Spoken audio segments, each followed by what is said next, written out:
हाय। सो 40 plus marks का paper as it is आया from our series and काफी लोगों को न्यूमेरिकल्स का यहाँ पे डर था। आप देख सकते हो एज इट इज न्यूमेरिकल, कोई वैल्यू चेंज नहीं आपको एग्जाम में देखने को मिला है। एंड इसी के साथ मैं कह सकता हूँ ये एक नहीं है, आगे बहुत सारे हैं। ओके बहुत सारे, ओके एक नहीं है, बहुत सारे हैं।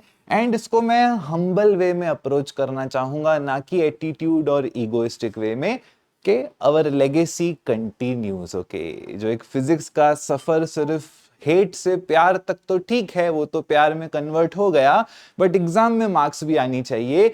तो वही सफर आप देख सकते हो हमारा अभी भी लेगेसी कंटिन्यूज, बिना स्पैम पोस्टिंग, बिना क्लिक बेटिंग, बिना झूठे आश्रय दिए, बिना हाइप क्रिएट करके, नॉर्मली पढ़ाई करके भी मार्क्स आ सकती है। सो आप देख सकते हो ये वाला हमारा न्यूमेरिकल सीरीज है। एंड इसकी खास बात ये है कि मैंने इधर 50-50 चीजें नहीं कराई हैं, हर चैप्टर में से मात्र 8 क्वेश्चंस कराए हैं जो एक्चुअल इंपॉर्टेंट हैं, और देखो स्टार भी बनाया है।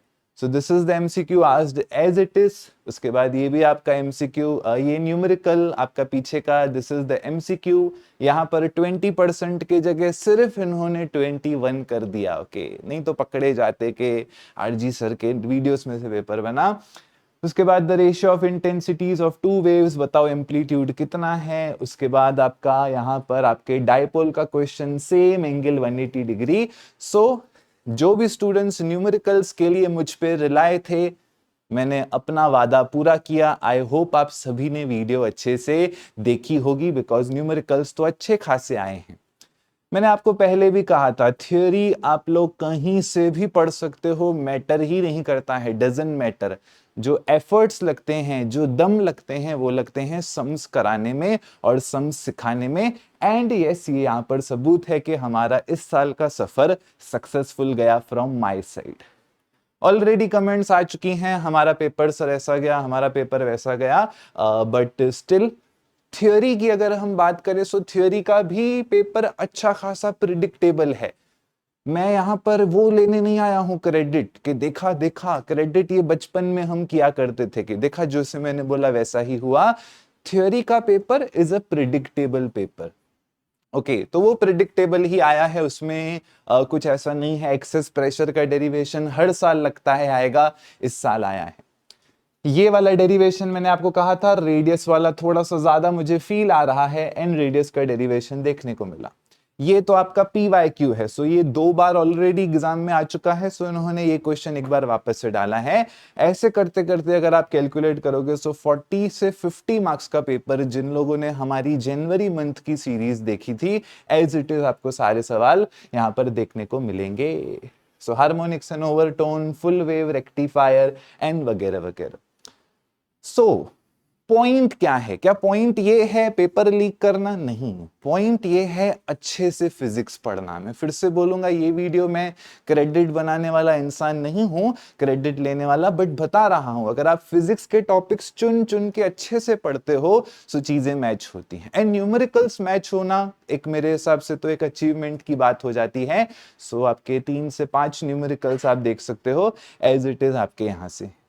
जो भी आपकी गलतियां आपने की हैं अब तक, जिनका पेपर इन केस खराब गया, मैं सबको बोलूंगा वो गलतियां रिपीट नहीं करें। और जो भी चैनल पे आपने पढ़ा था, आप उनके कमेंट्स जाके देखो कितनी गालियां उनको मिल रही हैं, और वो गालियां डेरिवेटिव ऑफ पर मिनट के रेट से गिरती जाएंगी, डिलीट होती जाएंगी।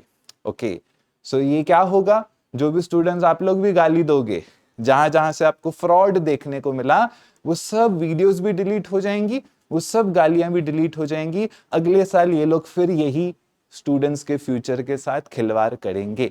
सो मैंने आपको कल भी कहा था ये गैम्बलिंग है, सो आप लोग गैम्बलिंग में मत डील करो। अभी जिनका भी पेपर जैसा भी गया, MHT CET पे फोकस करो।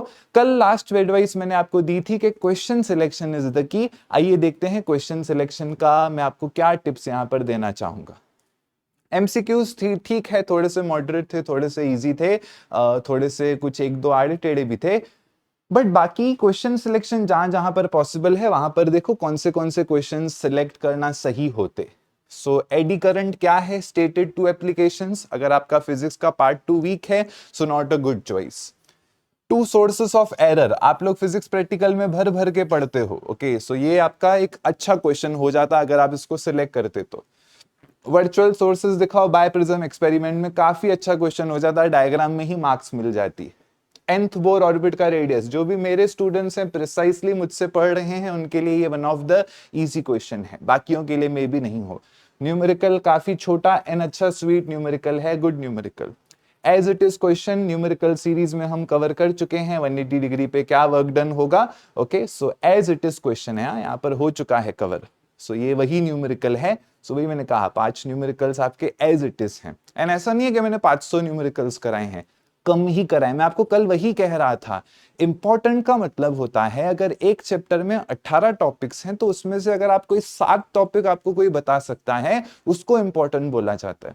18 में से 15 इंपॉर्टेंट बोल के आपको हर जगह दिए जा रहे हैं और आप उसको इंपॉर्टेंट समझोगे तो फिर क्या ही कहना। चलिए, magnetic field produce due to circular arc, so ये भी एक गुड डेरिवेशन है बट अगेन सब लोग यहाँ पे पहुंच नहीं पाते। फोटोडायोड का एडवांटेजेस डिसएडवांटेजेस इतना लिखने को कंटेंट नहीं है इसमें। Harmonics and overtone would be a good choice. Okay so 1 2 3 4 5 6 and इसके बाद यहाँ से this is also small and sweet question. Okay so ये भी आपका एक बढ़िया सा क्वेश्चन हो जाता है। ये आपके 6-7 आपके गुड चॉइसेस होते जिसमें आपका समय ज्यादा नहीं लगेगा। उसके बाद सेक्शन सी में this would be a good choice. उसके बाद ये एक अच्छा चॉइस होगा। मैग्नेटाइजेशन 4 बार आ चुका है बोर्ड्स में, अच्छा चॉइस होगा। Potential is not a good choice at all, ये आपका छोटा सा अच्छा चॉइस होगा। सो 1 2 3 4 राइट।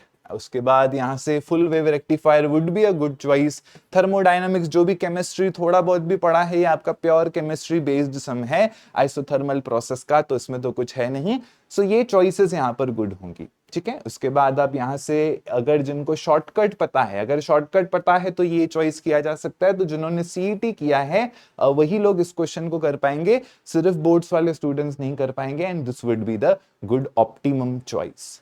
ओके चलिए, लास्ट में करने हैं कोई 3 सवाल। तो इसमें से सबसे इजी हो जाता है रेडिएशन का, ये वाला सम है जो एज इट इज मैंने आपको दिखाया। अगेन ये छोटा है बट अगेन सब लोगों को आता नहीं है। ओके सो फिर ये वाला सबके लिए एक अच्छा चॉइस हो जाएगा बिकॉज रोटेशनल डायनामिक्स हर कोई पढ़ता है। एंड थर्ड चॉइस आप इसको या इसमें से कोई भी कर सकते हो। लैपलेस लॉ सबके लिए अगेन इजी हो जाएगा बिकॉज स्टार्टिंग का चैप्टर है।